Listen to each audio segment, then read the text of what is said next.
एक सवाल अक्सर लोगों का कि यार जो लोन है, हम जो भी लोन ले रहे हैं, सपोज़ हम लोग पर्सनल लोन ले रहे हैं या बिजनेस लोन ले रहे हैं, किसी भी XYZ किसी भी तरीके का लोन ले रहे हैं, क्या ये लोन लेकर हम अमीर बन सकते हैं? क्या ये लोन लेकर लोग बाग गरीब बनते हैं? क्या कारण है कि लोन लेने के बाद ज़्यादातर लोग गर्क में जाते हैं, यानी ज़्यादातर लोग डिफ़ॉल्टर होते हैं? क्या वो ऐसी स्ट्रेटजी है जो हमें पता चल जाए तो हम लोन से अमीर बन सकें या लोन को एसेट्स की तरह यूज़ करें? क्या वो तरीके हमें कोई बता दे जिनका हम यूज़ करके लोन को सही तरीके से यूज़ करें? क्या लोन होता ही बुरा है या हमारे एक्शन से या हमारे यूज़ करने के तरीके से लोन बुरा हो जाता है? वो सारी बात आज इस वीडियो में मैं आपको बताने वाला हूँ कि लोन कैसे आपके लिए एसेट्स बन सकता है और कैसे आपके लिए लायबिलिटीज़ बन सकता है। तो अगर ये जानना चाहते हैं तो इस वीडियो को पूरा देखिएगा। और मैं शुरू में आपसे कह दूँ, अगर चैनल पर नए हैं तो प्लीज़ चैनल को सब्सक्राइब करके बेल बटन दबाना मत भूलिएगा। सपोर्ट करेंगे तो ऐसी ही नॉलेजेबल वीडियो आपके लिए लाता रहूँगा मैं हमेशा से। ठीक है, तो शुरू करते हैं। बात लोन, हम ये आपकी साइकोलॉजी पे डिपेंड करता है कि आप उसको एसेट्स बनाएंगे या लायबिलिटीज़ बनाएंगे। मैं कुछ चीज़ें आपको बताता हूँ और मैं कहीं से भी उठा के कुछ भी चीज़ बता सकता हूँ आपको, स्टेप बाय स्टेप भी नहीं है, मगर आपको समझ में आने लगेगी क्योंकि मैं आज दिल से बोल रहा हूँ, ठीक है, वैसे नहीं। और मेरे एक्सपीरियंस से बोल रहा हूँ, जो मेरा 6-7 साल का इस फील्ड में, फाइनेंस फील्ड में जो एक्सपीरियंस है। लोन कब लायबिलिटीज़ बनता है, कब लोन गर्क में जाता है? जब आपकी साइकोलॉजी सिर्फ ये होती है कि मेरे को एक बार लोन मिल जाए, मुझको फला कार खरीदनी है, फला आईफोन खरीदना है, सिर्फ वो शो ऑफ के लिए खरीदना है, और वो कार या वो आईफोन मेरे हाथ में सिर्फ शो ऑफ के लिए हो और उसका मैं ऐसा कोई यूज़ नहीं कर पाऊँ जिससे वो मेरे लिए एसेट्स क्रिएट करे। आपने आईफोन खरीद लिया, EMI चालू हो गई, वो सिर्फ शो ऑफ के लिए था, कुछ नहीं, 1-1.5 लाख का आईफोन खरीदा शो ऑफ के लिए। आपने कार खरीदी 5-6-7 लाख, 8 लाख, 10 लाख, जितने की भी आपने कार खरीदी, उसकी EMI चलने लग गई, चलना शुरू हो गई है ना। और किसी किसी उसका नहीं। एक बात हमेशा ध्यान रखिएगा, ये आईफोन जब आप खरीदते हैं ना तो इसका खुशी आपको ज़्यादा से ज़्यादा 1 वीक, एक खींच के 1 महीने, बहुत बड़ी बात बता रहा हूँ, तक रहती है। बट जब इसकी EMI हर महीने आती है ना तो उसका दर्द बहुत बुरा होता है, क्योंकि कई लोग तो ऐसे हैं जिसकी महीने की सैलरी 20,000 होगी, आईफोन खरीद लिया 1.5 लाख का। कई लोग ऐसे हैं जिनकी महीने की सैलरी 30,000 होगी और कार खरीदी 5-6 लाख की, और फिर उस EMI को चुका रहे हैं, फिर वो पिंच कर रहे हैं सिर्फ इसलिए कि मुझको दिखाना है।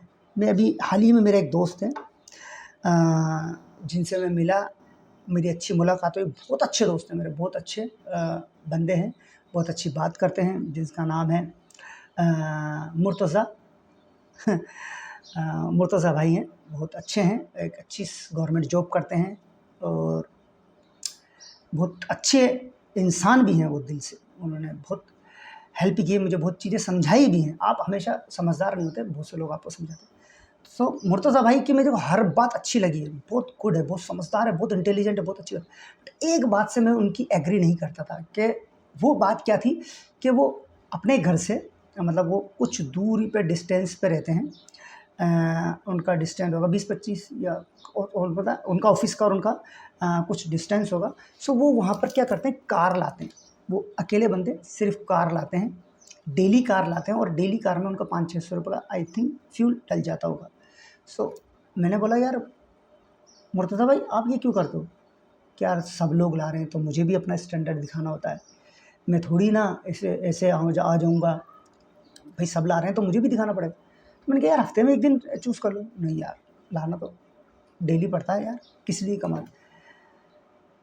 यहाँ मुझे थोड़ा लगा कि यार दुनिया को दिखाने के चक्कर में, बट मेरा दिमाग ऐसा है, मैं ऐसा नहीं सोचता। मैं ये सोचता हूँ हम दुनिया के दिखाने में नहीं जाएंगे, हमारे लिए क्या अच्छा है, हमारे लिए क्या बुरा है, हम उसको देखेंगे। अगर हम 800 रुपये रोज़ का फ्यूल फूक रहे हैं यार, इसको तो हम SIP में लगाएंगे ना, कहीं अच्छी जगह इन्वेस्टमेंट करेंगे ना, तो ज़्यादा बेटर होगा।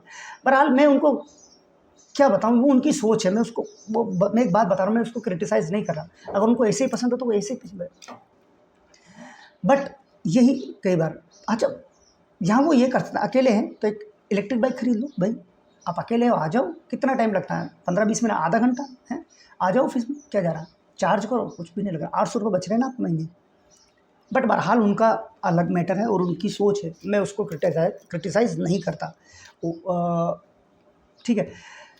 सो मैं क्या कह रहा था कि जिनके 20,000 की सैलरी है वो आईफोन खरीद रहे हैं 1-1.5 लाख रुपए के, जिनकी सैलरी 30,000 हो गई है वो कारें खरीद रहे हैं।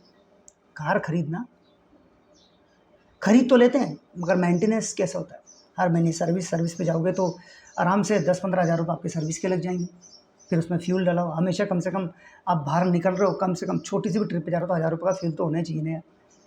सो इन चीज़ों को देखना चाहिए।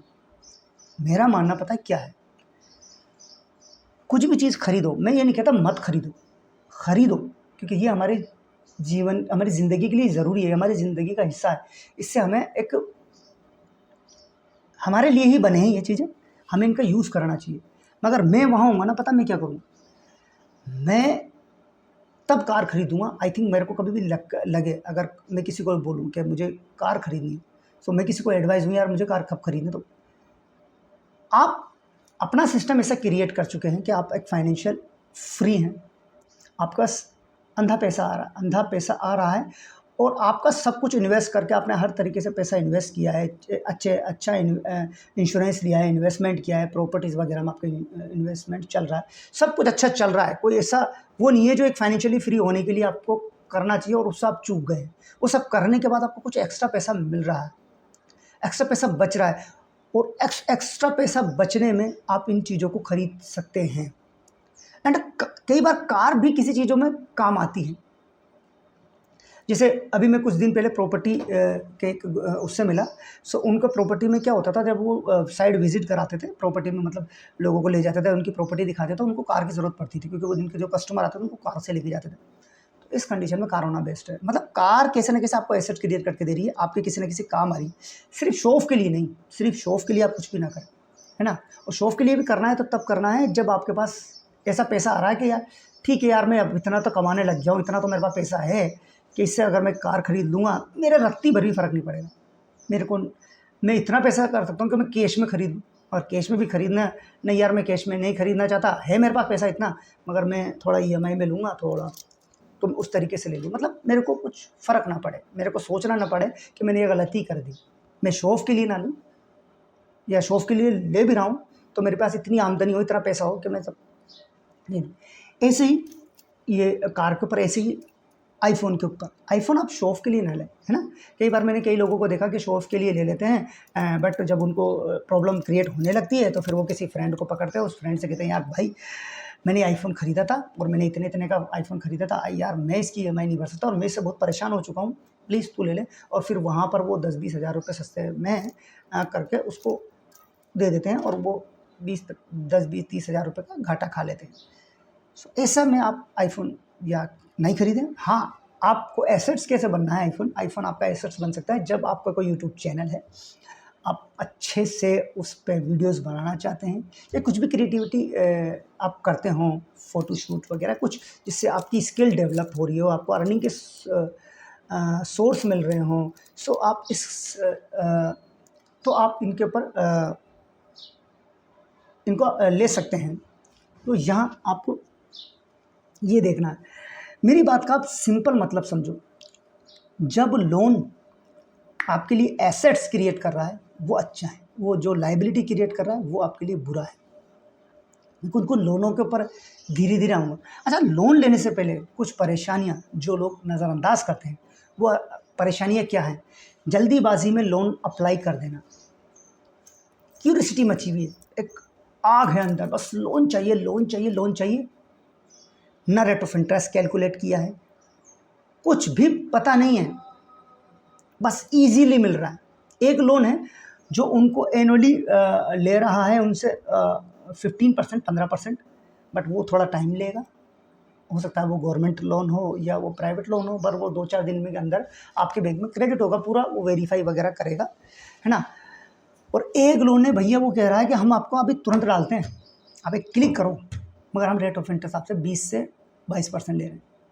तो आप बस लोन चाहिए, कैसे ना कैसे करके लोन चाहिए, चाहे काम अच्छा, यहाँ भी कंडीशन क्रिएट होती है। अगर आप जैसे सपोज कर लो 2-3 दिन डिले हो जाएगा आपका लोन, मतलब आपका जो काम है अटक रहा है और वो काम एसेट्स है, मैं फिर कह दूँ वो काम एसेट्स है और वो 2-3 दिन आप रुकोगे तो वो डिले हो जाएगा। मगर अगर आपके पास पैसा आ गया तो उस चाहे वो 25% ले रहा हो रेट ऑफ रिटर्न में, ये भी नहीं कहता, बट आप उससे बहुत अच्छा बना सकते हो, बहुत अच्छा पैसा बना सकते हो, आपको दुखेगा नहीं, तो आप तुरंत ले लो। मगर यार आपका काम 2-3 दिन बाद भी हो सकता है और वो इतना इंपॉर्टेंट काम नहीं है, आपको 15% में रेट ऑफ इंटरेस्ट में लोन मिल रहा है, सो आप फिर कंसिडर करो 15% के लोन लेने के 2-3 दिन तक वेट करो। मगर लोग वेट नहीं करते, लोग उल्टा हो जाते हैं। उनका कोई ऐसा काम नहीं है जो उनको इतना एसेट्स क्रिएट करके देते, वो लाइबिलिटी बनेगा, बट लोन अभी चाहिए, चाहे वो 25% रेट ऑफ इंटरेस्ट में मिल रहा हो, ले लेंगे। ये गलती ना करें, है ना। सोच समझ के, कैलकुलेट करके, ईएमआई छोटी आ रही है धीरे धीरे भर देंगे, है ना, ले लो। ईएमआई के चक्कर में सिर्फ लोन ले लिए। फोरक्लोजिंग चार्ज पूछिए कि यार कल को मेरे पास पैसा आ गया और मैं फोरक्लोज कराना चाहता हूँ, तो आप लोग फोरक्लोज जो चार्ज है वो लोगे या नहीं लोगे, कितने लोगे, कई बैंकों को कंपेरिजन करें तब जाके आप लोन लेंगे। होम लोन में सबसे बड़ी गलती मैं कई बार लोगों को देखता हूँ कि होम लोन में करते हैं, वो 10 लाख का लोन लेते हो 20 लाख भरते हैं और 20-20 साल तक या 10-10 साल तक वेट करते हैं और हर महीने इस हेडक को, अभी हाल ही में हर चीज़ का मेरे पास उदाहरण है। हाल ही में मुंबई में मेरे एक दोस्त ने फ्लैट खरीदा, वो विहार में, आई थिंक उसने लोन लिया है 43 लाख रुपीज़ का, उसकी हो सकता है इतना, और उसकी ईएमआई जा रही है 40,000 यानी 40,000 रुपये ईएमआई जा रही है। जल्दीबाजी में लोन ले लिया। बैंकों ने क्या कि यार आप अभी लोन ले लो, हम आपको लोन दे रहे हो। वो कई कहीं से घूम कर भी आया कि मतलब कई जगह देखा पर उसको कहीं से लोन नहीं दे रहे थे, तो फिर उसको कहीं ऐसे ही जिस जो जो सोसाइटी वो उसको फ्लैट दे रही थी, उसी सोसाइटी ने के पास बैंक भी तो होते हैं ना, बैंक से टाइप होता था कि भैया हम आपका लोन करा देंगे, ठीक है, ये लोन हो रहा है और हम आपसे इतना रेट ऑफ इंटरेस्ट ले रहे हैं, रेट ऑफ इंटरेस्ट भी अच्छा खासा ही ले रहे हैं उससे, ठीक है, 10-12% पता नहीं कितना ले रहे हैं, ठीक है, हम आपका लोन करा देंगे और आपको ये लोन थोड़ा, वो बोला यार मुझे कॉस्टली लग रहा है, तो ठीक है आप ना बाद में मतलब ट्रांसफ़र करा लेना, लोन ट्रांसफ़र की फैसिलिटी होती है ना कई बार, तो आप लोन ट्रांसफ़र करा लेना। अब उसने जल्दीबाजी में लोन ले लिया, 40,000 रुपये उसके महीने की किस्त जा रही है। अब वो बहुत, हर बार जब मैं कॉल करता था, पहले जब वो रेंट पे रहता था, पहले वो बांद्रा वगैरह में रहता था, तो खुश था, मतलब उसकी जो भी ईएमआई जा रही थी 10-11-12 हज़ार रुपये, तो थोड़ा होता है ना। बट काम धंधे अगर आपके बहुत अच्छे हैं, आपका बहुत ज़्यादा काम है, बट काम इतना अच्छा नहीं है और लोन उससे ज़्यादा हर महीने 40,000 रुपये देना बहुत बड़ी बात हो जाती है। सो अब उससे मैंने बात करी कुछ दिन पहले, तो उसका थोड़ा ऐसा ही था बात करने का, मतलब वो थोड़ा अच्छा से बात नहीं कर पाता। मैंने कहा यार दोस्त आप थोड़ा डिस्टर्ब है यार, हाँ यार फाइनेंशियल इश्यूज़ चल रहा है ये है, और मेरा जो लोन मैं ट्रांसफ़र करना चाह रहा था वो भी ट्रांसफ़र नहीं हुआ। मैंने कहा क्यों ट्रांसफ़र नहीं हुआ, कि यार वो आईटीआर मांग रहे हैं कम से कम 3 साल की। तो मैंने कहा आप भर रहे हो कि यार अभी कुछ ऐसा बताया कि मैं अभी भर रहा हूँ, कुछ भर रहा हूँ। तो मैंने कहा ठीक है। सो मेरा कहने का मतलब क्या है, लोग जल्दीबाजी में निर्णय ले लेते हैं, लोग 10 लाख का लोन लेते हैं, 20 लाख चुकाते हैं। एक इस चीज़ में मैं एक चीज़ और कहना चाहता हूँ, 2 फैमिली है, नई शादी हुई है, वाइफ आई है, बाप के घर में रह रहे हैं, मतलब उनके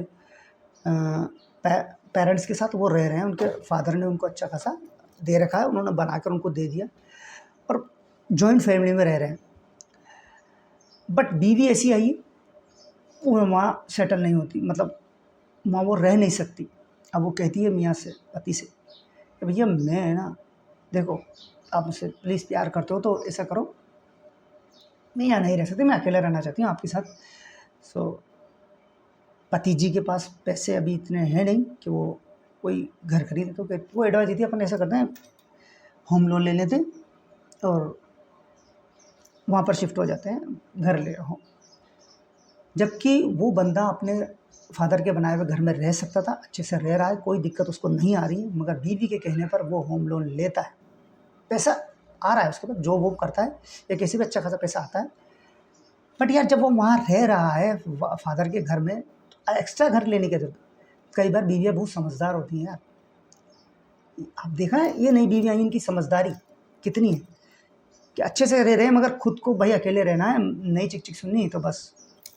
पति को लगा दिया आधार पे और एक फ्लैट परचेस कर लिया, लोन ले लिया, 10 लाख का लोन ले लिया, और वो हर महीने की टेंशन क्रिएट कर ली। जबकि आप अगर थोड़ा कॉम्प्रोमाइज़ करते हैं तो आप रह सकते थे। और अब क्या करेंगे, 10 लाख के लोन के अंदर 20 लाख रुपए छुपाएंगे। अगर वहीं ये थोड़ी समझदारी दिखाती है मोहतरमा और मियाँ भी इनकी सुनते, तो ये इस पैसे को इन्वेस्टमेंट करते। कितना आप महीने का दे रहे हो, कितना भी आप सपोज करो महीने का 10,000 रुपये होम लोन में दे रहे हो, या महीने का 15-20 जितना भी दे रहे हो, इसको SIP में लगाते आप, अच्छे स्टॉक परचेस करने में लगाते। सो आपका जो आप 20 साल में जो 10 के 20 दे रहे हो ना, वहीं अगर ये चीज़ ये करते तो आप अगर 10,000 रुपये इन्वेस्ट करते तो आपके वहाँ 20 से 25 लाख रुपये साल के अंदर आप 10 कुछ चीज़ें अगर मेरी मिसमैच हो गई तो थोड़ा देख लेना, आप समझे, मैं लाखों में बात कर रहा हूँ। तो 10 लाख रुपए अगर आप इन्वेस्ट करते तो कम से कम आप 20 से 25 लाख रुपए बना लेते। सो ये चीज़ें भी आपको देखनी पड़ती हैं। हाँ, इस कंडीशन में एक चीज़ और बोलना चाहता हूँ, होम लोन कई बार अच्छा भी होता है। यार आप किसी रेंट पर रह रहे हैं, वो रेंट पे भी आप उतना ही रेंट भर रहे हैं। सपोज करो आप रेंट भर रहे हैं 10,000 5,000, बट आपको कोई फ्लैट मिल रहा है। सपोज करो आप रेंट भर रहे हैं 10,000 रुपये पर मंथ, घर आपका हो नहीं रहा, मगर आपको एक अच्छी सा कुछ फ्लैट मिल गया, कोई कुछ भी मिल गया जो आपको किस्तों पे मिल रहा है, यानी EMI पे मिल रहा है, और वो आपसे ले रहा है 12-13 हज़ार रुपये, और इतने टाइम की लिए 12-13 हज़ार रुपये, तो ईजिली आप दे दोगे और कुछ दिन में आपका घर आपका हो जाएगा। और एक अच्छी अपॉर्चुनिटी, हर चीज़ में ये ध्यान रखना है कि ये चीज़ वैल्यूएबल है, ये चीज़ हमको कुछ एक्स्ट्रा है, ये हमसे कुछ जितनी की ये चीज़ है उससे कम में हमें मिल रही है। कोई गरज में बेच रहा है, कोई खाली करके जा रहा है, उसको बेचना है, और आपको अच्छी अपॉर्चुनिटी मिली तो वहाँ खरीद लो। क्योंकि आप रेंट पे रह रहे हो तब भी आपका कुछ नहीं, वो घर तो होने से रहा और आप रेंट भरते रहोगे। तो इसको देखते हुए अगर आपको कोई अच्छी अपॉर्चुनिटी मिलती है, वहाँ घर मिल रहा है और उस पर लोन हो रहा है, तो आप ये कर सकते हो। हर चीज़ डिसाइड करनी आप, कि आपको उसको एसेट्स बनाना है, लायबिलिटीज़ बनाना है, ये। सो इस वीडियो में मैं क्या बताने वाला था आपको, कि लोन जब आपके लिए एसेट्स बनाए तो वो एक अच्छा लोन है, और अगर वो लायबिलिटी करे तो वो गलत है, वो आपको गरीबी में ले जा रहा है। तो आई होप दोस्त ये वीडियो आपको अच्छी लगी होगी। अगर वीडियो आपको अच्छी लगी तो चैनल को प्लीज़ सब्सक्राइब करके बेल बटन दबाना मत भूलिएगा। मैं स्टार्टिंग में बोल चुका हूँ शायद, या मुझे याद नहीं है, मैंने बोला नहीं बोला, बट मैं अभी भी बोल देता हूँ। और वीडियो को ज़्यादा ज़्यादा शेयर करो, अच्छी लगी तो लाइक कर दो, सब्सक्राइब करके बेल बटन दबा दो। और आपका, अब मेरा नाम है आसिफ खान और आप देख रहे थे finance with Asif Khan. And आपके कुछ अच्छा, आप मुझे ना कमेंट बॉक्स में कमेंट करके ये बताना कि आप भी लोन को एसेट्स की तरह यूज़ करते हैं, लायबिलिटी की तरह यूज़ करते हैं, या आपने भी कोई ऐसा लोन लिया, या आप भी कोई फंस गए, या आपने भी कोई अच्छा सौदा किया है, वो मुझे कमेंट बॉक्स ज़रूर बताइएगा। और हाँ, कोई फाइनेंशियल प्रोडक्ट या सर्विस आप अप्लाई करना चाहते हैं, चाहे लोन हो, क्रेडिट कार्ड हो, इंश्योरेंस हो, बैंक, मतलब जो भी XYZ व्हाटएवर, सो आप इस वीडियो के डिस्क्रिप्शन में जाकर उसे अप्लाई कर सकते हैं। 100% जेन्युइन लिंक है, 100% जेन्युइन लिंक है, कोई फ्रॉड नहीं, ठीक है। एंड मिलते हैं नेक्स्ट वीडियो में। अच्छा, ये वीडियो आप इंडिया के किस कोने से देख रहे हैं, ये भी यार प्लीज़ आप मुझे बताइएगा कमेंट बॉक्स में कि आप इंडिया के किस कोने से देख रहे हैं। तो प्लीज़ यार ज़्यादा से ज़्यादा लोगों मुझे सपोर्ट करिए, आपका सपोर्ट मिलेगा तो मैं अच्छी से अच्छी वीडियोज़ आपके लिए लाता रहूँगा, अच्छी से अच्छी नॉलेज आपके लिए लाता रहूँगा, और ऐसे ही प्यार बनाए रखिएगा मुझ पर। मिलते हैं नेक्स्ट वीडियो में, तब तक के लिए जय हिंद, जय भारत दोस्तों।